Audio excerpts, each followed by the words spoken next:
ಇವತ್ತಿನ ಶುಭ ಸಂದರ್ಭದಲ್ಲಿ ನಾವು ನೂತನವಾಗಿ ದಂಪತಿಗಳಾಗ್ತಾ ಇದ್ದೀವಿ. ಎಲ್ಲ ಗುರು ಹಿರಿಯರ ಆಶೀರ್ವಾದ ಇರಲಿ ಅಂತ ಹೇಳಿ ಹಾಕ್ರಿ, ಗುರುಗಿರ ಕವನ ಹಾಕ್ರಿ. ಓಂ ಯಶೋಮೇಕಾಮ ಸಂವೃದ್ಧತಾಂ ತ್ರಯೋಮೇಕಾಮ ಸಂವೃದ್ಧತಾಂ ಭಗವಮೇಕಾಮ ಸಂವೃದ್ಧತಾಂ ಹಾಕ್ರಿ.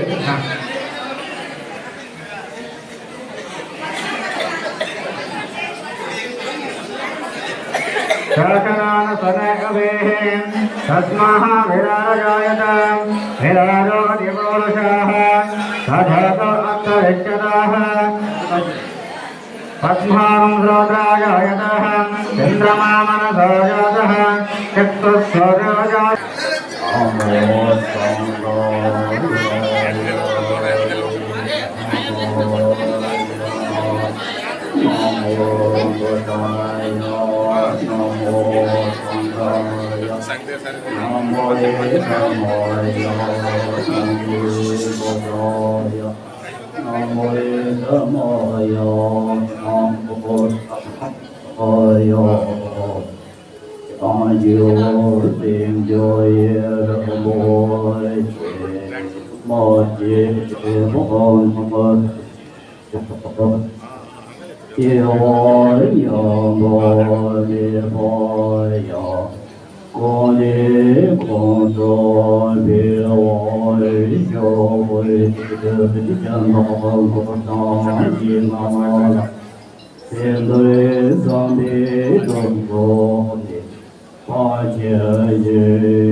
ದೀಪವನ್ನು ಬೆಳಗಿಸುವುದರ ಮುಖಾಂತರ ಶ್ರೀ ವಿ.ಎಸ್. ಪಾಟೀಲ್ ಮಾಜಿ ಶಾಸಕರು ಯಲ್ಲಾಪುರ ಮುಳುಗು ವಿಧಾನಸಭಾ ಕ್ಷೇತ್ರ ಹಾಗೂ ವೇದಿಕೆಯ ಮೇಲೆ ಹಾಜರಾಗಿರ್ತಕ್ಕಂಥ ಎಲ್ಲ ಗಣ್ಯಮಾನರು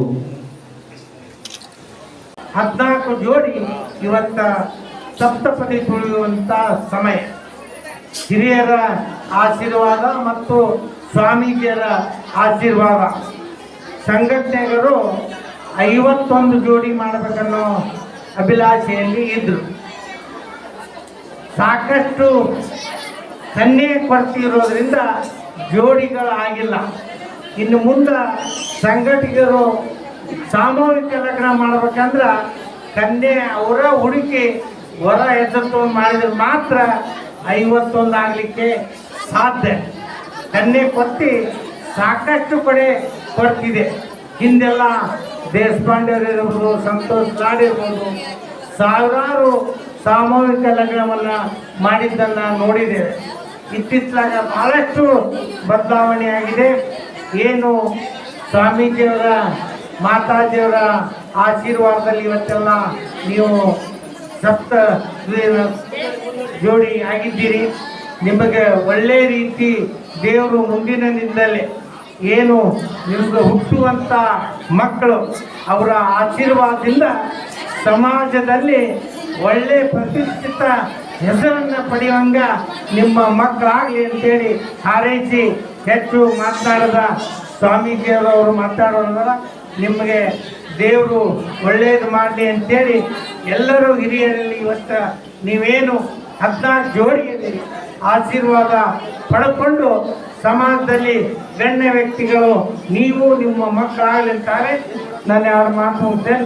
ಜೈ ಹಿಂದ್, ಜೈ ರಾಜ್ಯಾಧ್ಯಕ್ಷರು, ಜಿಲ್ಲಾಧ್ಯಕ್ಷರು, ಎಲ್ಲ ಪದಾಧಿಕಾರಿಗಳಲ್ಲಿ ಶರಣಾರ್ಥಿಯನ್ನು ಸಲ್ಲಿಸ್ತಾ ಇವತ್ತಿನ ದಿನ ಬಡವರಿಗೆ, ಮಧ್ಯಮ ವರ್ಗದವರಿಗೆ ಉಪಯೋಗ ಆಗಲಿ, ಮದುವೆ ಹೆಸರಿನಲ್ಲಿ ಸಾಲ ಸೋಲಗಳನ್ನು ಮಾಡಿಕೊಂಡು ಜೀವನ ಪರ್ಯಂತ ಮುಂದೆ ಅದರ ಬಡ್ಡಿ ಕಟ್ಟೋದು, ಆ ಸಾಲ ತೀರಿಸಲಿಕ್ಕೆ ಒದ್ದಾಡಬಾರ್ದು ಅನ್ನುವಂಥ ಒಂದು ದೃಷ್ಟಿಯಿಂದ ಈ ಒಂದು ಸಾಮೂಹಿಕ ಲಗ್ನವನ್ನ ಇವತ್ತು ದಲಿತ ಸಂಘರ್ಷ ಸಮಿತಿಯಿಂದ, ಯಾಕೆಂದ್ರೆ ಇದೊಂದು ಮದುವೆಯನ್ನ ಇಷ್ಟು ಜನ ಸೇರಿಸಿ ಮಾಡಬೇಕಾದ್ರೆ ಅದೊಂದು ಸಾಹಸದ ಕೆಲಸನೇ. ಹಾಗಾಗಿ ಆ ಒಂದು ಕೃತಜ್ಞತೆಯನ್ನ ನಮ್ಮ ಬಸವರಾಜ ಡಿವಿಜನ್ ಅವರಿಗೆ ಮತ್ತೆ ಅವ್ರ ಜೊತೆ ಇರ್ತಕ್ಕಂಥ ಎಲ್ಲ ಸದಸ್ಯರು ಕೂಡ ನಾನು ಮತ್ತೊಂದು ಸರಿ ಶರಣಾರ್ಥಿಯನ್ನು ಸಲ್ಲಿಸ್ತೇನೆ. ದಯಮಾಡಿ ತಾವೆಲ್ಲರೂ ಕೂಡ ಈ ಸಾಮೂಹಿಕ ಮದುವೆಗಳಿಗೆ ಎಲ್ಲರೂ ಪ್ರೋತ್ಸಾಹವನ್ನು ಕೊಡಬೇಕು. ಮದುವೆ ಹೆಸರಿನಲ್ಲಿ ದುಂದು ವೆಚ್ಚವನ್ನು ಅದನ್ನು ನಿಲ್ಲಿಸಿ ಮುಂದಿನ ದಿನಗಳಲ್ಲಿ ನಿಮ್ಮ ಬದುಕಿಗೆ, ನಿಮ್ಮ ಒಂದು ಮುಂದಿನ ಭವಿಷ್ಯಕ್ಕೆ ಆ ಹಣವನ್ನು ತಾವೆಲ್ಲರೂ ಕೂಡ ಬಳಸ್ಕೋಬೇಕು. ಪ್ರತಿ ವರ್ಷ ಹೆಚ್ಚು ಹೆಚ್ಚು ಈ ಒಂದು ಸಾಮೂಹಿಕ ಮದುವೆಗಳು ನಡೀಲಿ ಅಂತಕ್ಕಂಥ ಮಾತನ್ನು ತಿಳಿಸ್ತಾ, ಇವತ್ತು ನೀವೇನು 14 ಜೊತೆ ದಾಂಪತ್ಯ ಜೀವನಕ್ಕೆ ಕಾಲಿಟ್ಟಿದ್ದೀರಿ. ಸತಿಪತಿಗಳು ಇಬ್ಬರು ಕಣ್ಣೆರಡಾದರೂ ನೋಡೋದು ಒಂದೇ ಆಗಿರುತ್ತೆ, ಕಿವಿ ಎರಡಾದರೂ ಕೇಳೋದು ಒಂದೇ ಆಗಿರುತ್ತೆ, ಕಾಲು ಎರಡಿದ್ರು ಕೂಡ ನಡೆಯೋದು ಒಂದೇ ಆಗಿರುತ್ತೆ. ಹಾಗೆ ಸತಿಪತಿಗಳು ಇಬ್ಬರಾದ್ರೂ ಕೂಡ ಒಬ್ರಿಗೊಬ್ಬರನ್ನ ಸರಿಯಾಗಿ ಮನೆ ಯಾವಾಗಲೂ ಕೂಡ ರಸವಂತ ಆಗಿರ್ಬೇಕು, ಸಂತೋಷವಾಗಿರ್ಬೇಕು. ಅಂದ್ರೆ ನಾವು ಗಂಡ ಹೆಂಡತಿ ಏನ್ ತಿಳ್ಕೋಬೇಕು ಅಂದ್ರೆ ಮೊದಲು ಗಂಡ ಯಾವಾಗಲೂ ಹೆಂಡತಿಗೆ ಹೇಳ್ತಿರ್ಬೇಕು ಎಲ್ಲ ನಿನ್ನಿಂದ ಅಂತ, ಹೆಂಡತಿ ಗಂಡನಿಗೆ ಹೇಳ್ತಿರ್ಬೇಕು ಎಲ್ಲ ನಿನ್ನಿಂದ.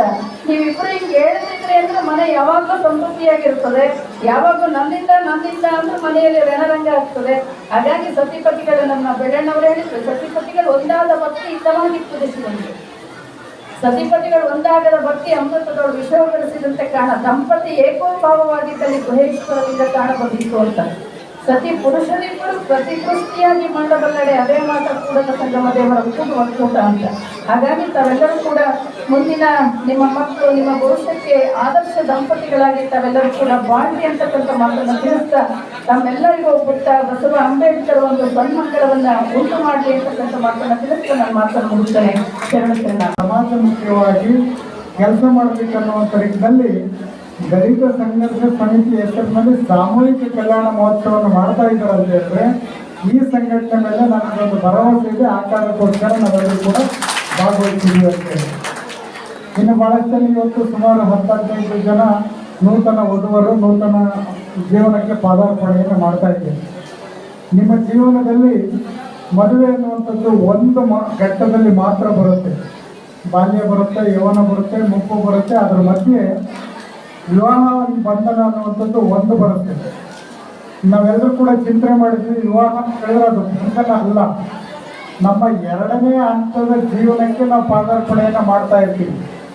ಈ 2ನೇ ಹಂತದ ಜೀವನಕ್ಕೆ ಪಾದಾರ್ಪಣೆಯನ್ನು ಮಾಡಬೇಕಾದ್ರೆ ನಮ್ಮನ್ನ ಇಲ್ಲಿವರೆಗೂ ತಂದೆ ತಾಯಿಗಳು ನಡೆಸ್ಕೊಂಡು ಬಂದಿದ್ದಾರೆ, ಗುರು ಹಿರಿಯರು ನಡೆಸ್ಕೊಂಡು ಬಂದಿದ್ದಾರೆ, ಸ್ನೇಹಿತರು ಜೊತೆಗೆ ಬಂದಿದ್ದಾರೆ. ಆದರೆ ಇವತ್ತಿನಿಂದ ನಿಮ್ಮ ಜೀವನದಲ್ಲಿ ಯಾರು ನಿಮ್ಮ ಜೊತೆಗೆ ಇರ್ತಾರೆ ಅಂತ ಹೇಳಿದ್ರೆ, ಗಂಡನಿಗೆ ಹೆಂಡತಿ, ಹೆಂಡತಿಗೆ ಗಂಡ, ಸತಿಪತಿಗಳು ಒಂದಾದ ಭಕ್ತಿ ಹಿತವಾಗಿರ್ಬೋದು ಶಿವಂಗಿ ಅಂತ ಹೇಳಿ ನಮ್ಮವರು ಮತ್ತು ನಮ್ಮ ಅಜ್ಜವರು ಹೇಳಿದ್ರಲ್ಲ, ಮುಸ್ಲಿಂ ಬಾಂಧವರು, ಜಾಮಣ್ಣವರು, ಆ ರೀತಿಯಾಗಿ ನೀವು ನಡೆದುಕೊಳ್ಬೇಕು. ನಮಗೆ ಇನ್ನೊಂದು ಕಲ್ಪನೆ ಇತ್ತು, ಹೆಣ್ಣು ಕಡಿಮೆ ಗಂಡು ಜಾಸ್ತಿ ಅಂತೇಳಿ. ಆದರೆ ಇವತ್ತು ನಮಗೆ ಪ್ರಶ್ನೆ ಬಂದಿದೆ, ನಾವ್ಯಾರು ಕೂಡ ಹಾಗೆ ಚಿಂತನೆ ಕೂಡ ಮಾಡಬಾರ್ದು. ಅಮ್ಮವ್ರು ಹೇಳಿದಾಗೆ ಒಂದು ಜೀವನದ ಬಂಡಿ ಹೋಗ್ತಿರ್ಬೇಕಾದ್ರೆ 2 ಚಕ್ರ ಹೇಗೆ ಭಾಳ ಮುಖ್ಯನೋ, ಜೀವನದ ಸಂಸಾರದ ಬಂಡಿ ಮುಂದೆ ಹೋಗ್ಬೇಕಾದ್ರೆ ಹೆಣ್ಣು ಗಂಡು ಅನ್ನುವಂಥ ಇಬ್ಬರು ಕೂಡ ಸಮಾನವಾಗಿ ಹೋಗ್ಬೇಕಾಗುತ್ತೆ. ಅದರಲ್ಲಿ ಇಬ್ಬರು ಹಿಂದೆ ಸರಿದ್ರೆ ಆ ಜೀವನ ಮುಂದೆ ಸರಿಯೋದಕ್ಕೆ ಸಾಧ್ಯವಿಲ್ಲ. ನೀವು ನೋಡಿ, ಗಂಡು ಹೆಣ್ಣು ಯಾರು ಯಾವ ಸಂದರ್ಭದಲ್ಲಿ ಯಾವ ಕುಟುಂಬದಲ್ಲಿ ಅರ್ಥ ಮಾಡ್ಕೊಂಡಿರ್ತಾರೆ, ಅವ್ರ ಜೀವನ ಇನ್ನೊಬ್ಬರಿಗೆ ಮಾದರಿಯಾಗುವಂಥ ನಿಟ್ಟಿನಲ್ಲಿ ಅವ್ರು ಸಂಸಾರ ಮಾಡ್ತಾ ಇರ್ತಾರೆ. ಅವರಿಬ್ಬರಲ್ಲಿ ಒಬ್ಬರಿಗೆ ಮನಸ್ತಾಪ ಬಂತು ಅಂತ ಹೇಳಿದ್ರೆ ಅವ್ರನ್ನ ಸರಿ ಮಾಡೋದಕ್ಕೆ ತಂದೆ ತಾಯಿಗಳು, ಮಾವಂದರು, ನೆಂಟರು, ಅಕ್ಕಪಕ್ಕವರು, ಕೊನೆಗೆ ಸಾಂಗತ್ರಕ್ಕೆ ಬಂದ್ರೂ ಅದು ಸರಿ ಹೋಗೋದಿಲ್ಲ. ಆ ದೃಷ್ಟಿಯಿಂದ ಸತಿಪತಿಗಳು ಒಂದಾದ ಭಕ್ತಿ ಹಿತವಾಗಿರ್ಬೋದು ಶಿವಂಗಿ ಅನ್ನುವಂಥ ನಿಟ್ಟಿನಲ್ಲಿ ಏನು ಅಮ್ಮವ್ರು ಹೇಳಿದ್ರು, ನಿಮ್ಮ ಜೀವನ ಹೇಗಿರ್ಬೇಕಂತ ಹೇಳಿದ್ರೆ ಶಿವನಿಗೆ ಇಷ್ಟ ಆಗುತ್ತೆ ಇಲ್ಲ ಅದು ನಾವು ನೋಡಿಲ್ಲ. ಆದರೆ ನಿಮ್ಮ ಅಕ್ಕಪಕ್ಕದವರಿಗೆ ನೀವು ತಂದ್ಕೊಂಡಿರುವಂಥ ಮನೆಗೆ ಮತ್ತು ಕೊಟ್ಟಂಥ ಮನೆಗೆ ನೀವಿಬ್ಬರು ಕೂಡ ಗೌರವವನ್ನು ತರುವಂಥ ನಿಟ್ಟಿನಲ್ಲಿ ನೀವು ಜೀವನ ನಡೆಸಿದ್ರೆ ನಿಮ್ಮಿಬ್ಬರಿಗೂ ಕೂಡ ಇಲ್ಲಿ ನಾವೆಲ್ಲ ಬಂದು ಆಶೀರ್ವಾದ ಮಾಡಿದ್ರು ಕೂಡ ಸಾರ್ಥಕವಾಗ್ತದೆ. ಭಾಳ ಜನ ಅಂದ್ಕೊಂಡ್ಬಿಡ್ತೀವಿ ನಮ್ಮ ಕುಟುಂಬ ವ್ಯವಸ್ಥೆಯಲ್ಲಿ ಸಾಮಾಜಿಕವಾಗಿ ಹಳ್ಳಿನಲ್ಲಿ ಹೊಟ್ಟೆಯನ್ನು ಕುಲದಿಂದ ಹೊರಕ್ಕೆ ಹೆಣ್ಮಕ್ಳು ಮದುವೆ ಮಾಡಿಕೊಟ್ಬಿಟ್ರೆ ನಮ್ಮ ಭಾರ ಇಳಿದು ಹೋಗ್ಬಿಡ್ತಪ್ಪ ಅಂತೇಳಿ ಹಾಗೆ ಅಂದ್ಕೋಬಾರ್ದು. ಕೊಟ್ಟಿರುವಂಥ ಹೆಣ್ಣು ಆ ಮನೆಗೆ ಮತ್ತೊಬ್ಬ ಮಳಿ ಅನ್ನೋದೇ ಅವನ ಮಗ ಬಂದ ಅಂತ ನೀವು ಭಾವಿಸ್ಬೇಕು. ತಂದುಕೊಟ್ಟಿರುವಂಥ ಮನೆ ನಮ್ಮ ಮನೆಗೊಬ್ಬ ಸೊಸೆ ಬಂದಿದ್ದಾಳೆ ಅಂತ ಅಂದ್ಕೊಳ್ಬಾರ್ದು. ನಮ್ಮ ಮನೆಗೊಬ್ಬ ಮತ್ತೊಬ್ಬ ಮಗಳು ಬಂದಿದ್ದಾಳಂತೆ ಅಂದ್ಕೊಳ್ಬೇಕು. ಆ ದೃಷ್ಟಿಯಿಂದ ಚಿಂತನೆ ಮಾಡಿದಾಗ ಮಾತ್ರ ನೀವು ಎರಡು ಕುಟುಂಬದವರು ಅನ್ಯೋನ್ಯವಾಗಿ ನಡೆದುಕೊಳ್ಳೋದಕ್ಕೆ ಸಾಧ್ಯವಾಗುತ್ತೆ. ಇವತ್ತು ಸಾಮಾಜಿಕ ವ್ಯವಸ್ಥೆಯಲ್ಲಿ ಸಾಮೂಹಿಕ ಕಲ್ಯಾಣ ಮಹೋತ್ಸವಗಳು ಯಾಕೆ ಬೇಕು ಅಂತ ಹೇಳಿದ್ರೆ, ಈ ಹಿಂದೆ ಒಂದು ಮದುವೆಯನ್ನು ಮಾಡಬೇಕಾದ್ರೆ ಆ ಮದುವೆಯನ್ನು ಸಾಲ ತೀರಿಸೋದಕ್ಕೆ ಮಗುವಾಗಿ, ಮಕ್ಕಳಾಗಿ, ಮೊಮ್ಮಕ್ಕಳಾಗೋವರೆಗೂ ಸಾಲ ತೀರಿಸ್ತಾ ಇದ್ವಿ.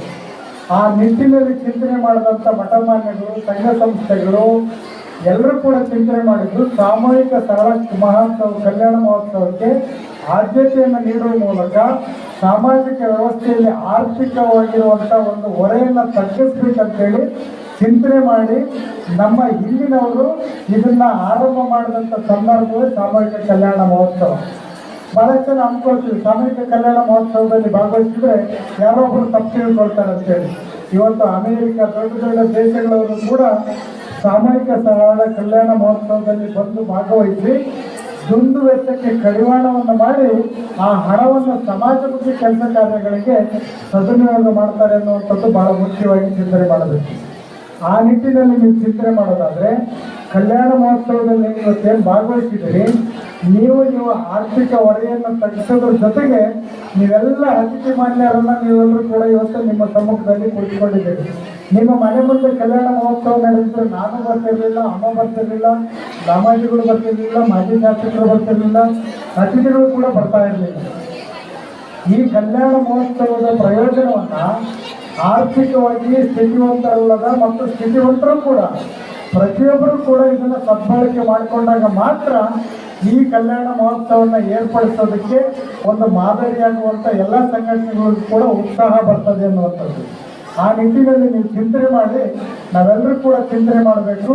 ಮದುವೆ ಆಗಿ ಮಕ್ಕಳಾಯಿತು, ಹೆಂಗೋ ಬೆಳೆಸಿದ್ವಿ ಅಂತಲ್ಲ, ನಿಮಗೆ ಮಕ್ಕಳು ಹೆಣ್ಣೋ ಗಂಡೋ ಅದು ಮಗುನೇ. ಆ ಮಗುವನ್ನು ಈ ಸಮಾಜದಲ್ಲಿ ಸತ್ಪ್ರಜೆಗಳನ್ನಾಗಿ ಮಾಡಬೇಕನ್ನುವಂಥ ನಿಟ್ಟಿನಲ್ಲಿ ನೀವು ಚಿಂತನೆ ಮಾಡಬೇಕು. ಹೆಣ್ಮಗಳು ಹುಟ್ಟಿದ್ರು, ಇಷ್ಟು ಓದ್ಸೋಣ ಸಾಕು, ಅವ್ರ ಕೆಲಸ ತಗೊಂಡು ನಮಗೇನು ತಂದು ಕೊಡಲ್ಲ, ಗಂಡು ಮಗನ ಓದ್ಸೋಣ, ಅವ್ರ ಕೆಲಸ ತಗೊಂಡು ದುಡ್ಡು ನಮಗೆ ತಂದು ಕೊಡ್ತಾನೆ, ಈ ಭಾವನೆ ಇಟ್ಕೊಳ್ಬೇಡಿ. ನಿಮಗೆ ಅತಿ ಹೆಚ್ಚು ಪ್ರೀತಿ ಮಾಡೋದು ಹೆಣ್ಣು ಹೌದು, ಗಂಡನೂ ಹೌದು. ದಯವಿಟ್ಟು ಯಾರು ನಾವು ಹೇಳೋವರೆಗೂ ಅಕ್ಷತೆಯನ್ನ ಹಾಕ್ಬೇಡ್ರಿ. ಯಾರು ನಾವು ಹೇಳೋವರೆಗೂ ಯಾರು ಅಕ್ಷತೆಯನ್ನ ಹಾಕ್ಬೇಡ್ರಿ. ನೋಡ್ರಿ, ವಧುವರರು ಒಂದು ಸಾರಿ ನಿಮ್ಮ ತಂದೆ ತಾಯರನ್ನ ನಿಮ್ಮ ಮನೆಯ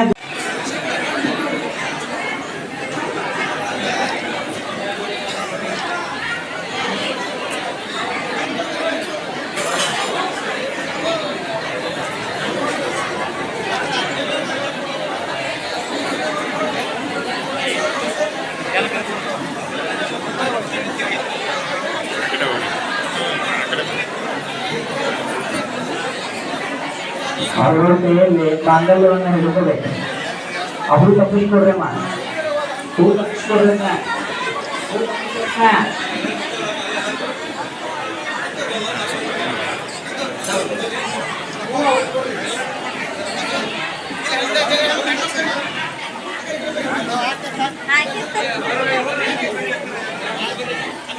ಅಷ್ಟೇ ಒಪ್ಪತ್ತು.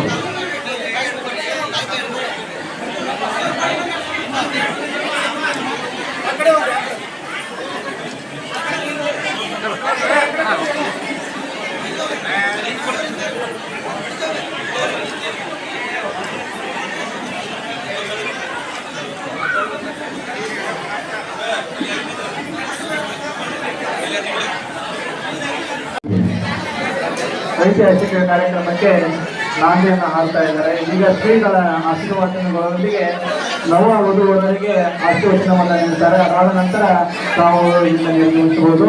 ಆದರೆ ದಯವಿಟ್ಟು ಯಾರು ಇಲ್ಲಿ ಗದ್ದಲವನ್ನು ಮಾಡಬಾರ್ದು. ನವ ವಧುವರರಿಗೆ ನಿಮ್ಮ ಆಶೀರ್ವಚನವನ್ನು, ನಿಮ್ಮ ಆಶೀರ್ವಾದವನ್ನು ನೀಡಬೇಕೆಂದು ತಿಳಿಸ್ಕೊಳ್ತಾ ಇದ್ದೇವೆ.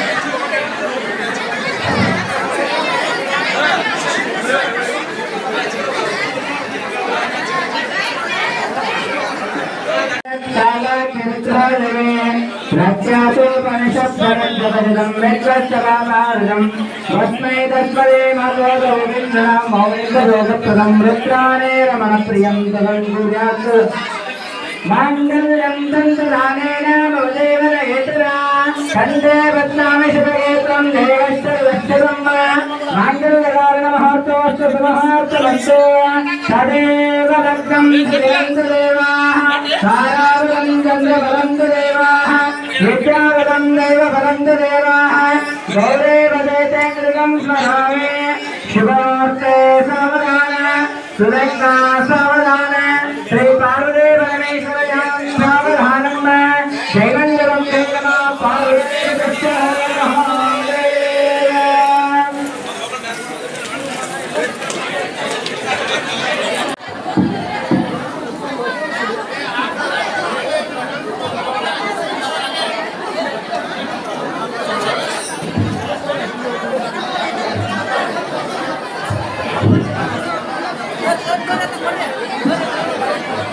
ಐತಿಹಾಸಿಕ ಕಾರ್ಯಕ್ರಮಕ್ಕೆ ಇದೀಗ ನಾಂದಿಯನ್ನು ಹಾರತಕ್ಕಂಥ ಸಮಯ. ಬಹಳಷ್ಟು ಮುತುವರ್ಜಿಯನ್ನು ವಹಿಸಿ ಕರ್ನಾಟಕ ರಾಜ್ಯ ದಲಿತ ಸಂಘದ ಸಮಿತಿ ಅಂಬೇಡ್ಕರ್ ದಲಿತ ಕಾಗೋಡು ಬಣದ ಸಂಘಟನೆ ವತಿಯಿಂದ ಸಾಮೂಹಿಕ ವಿವಾಹ ಅತಿ ಸಾಂಪ್ರದಾಯಿಕವಾಗಿ ಹಾಗೂ ಬಹಳ ಶ್ರೀಗಳ ಆಶೀರ್ವಚನಗಳೊಂದಿಗೆ ಮುಕ್ತಾಯಗೊಳ್ತಾ ಇದೆ.